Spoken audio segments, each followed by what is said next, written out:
Okay, and these next two examples, they look different than the example that I saw above. So instead of graphing to solve these, I'm instead going to use my PlySmlt app. So to use the PlySmlt app, I need to have x variable, y variable equals constant. So x variable, I need my y variable to be on the left side. So I'm going to subtract that over to the other side. So this equation is going to turn into x minus 5y equals 0. And now I have them both in the same order. Remember that my imaginary constant here in front of the x is a 1. So I'm going to use that when I type into PlySmlt. So I'm going to come to my calculator. I'm going to hit apps. If you have a whole bunch of apps, if you want only the ones that start with P, you can do alpha and then 8, which is the letter P.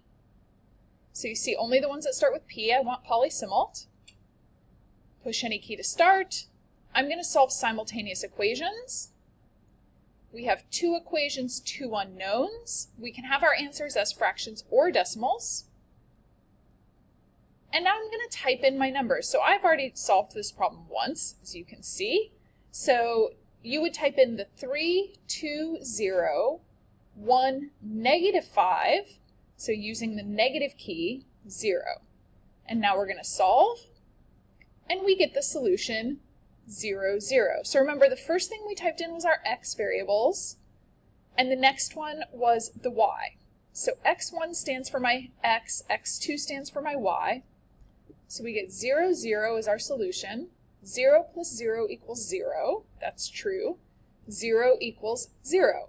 Also true. So this point makes both equations true. Let's try that again for this one. We've got x, y constant.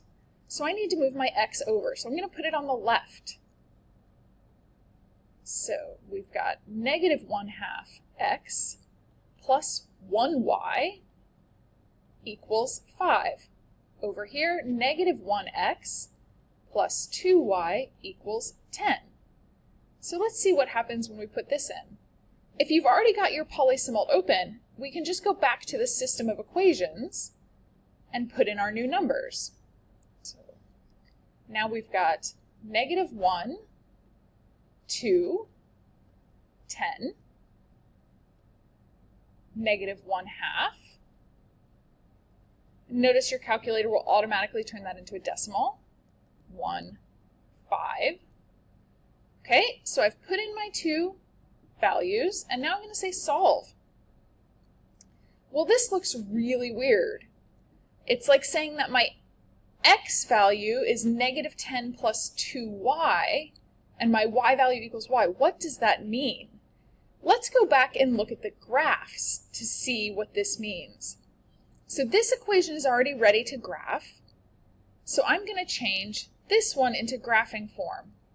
So I'm going to add x to the other side. 2y is equal to 1x plus 10. Now I'm going to divide everything by 2. Y equals 1/2 x plus 10 divided by 2 is 5.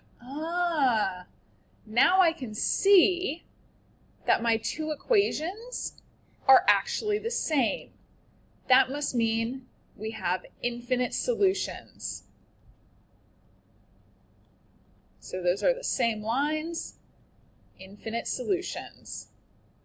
Infinite.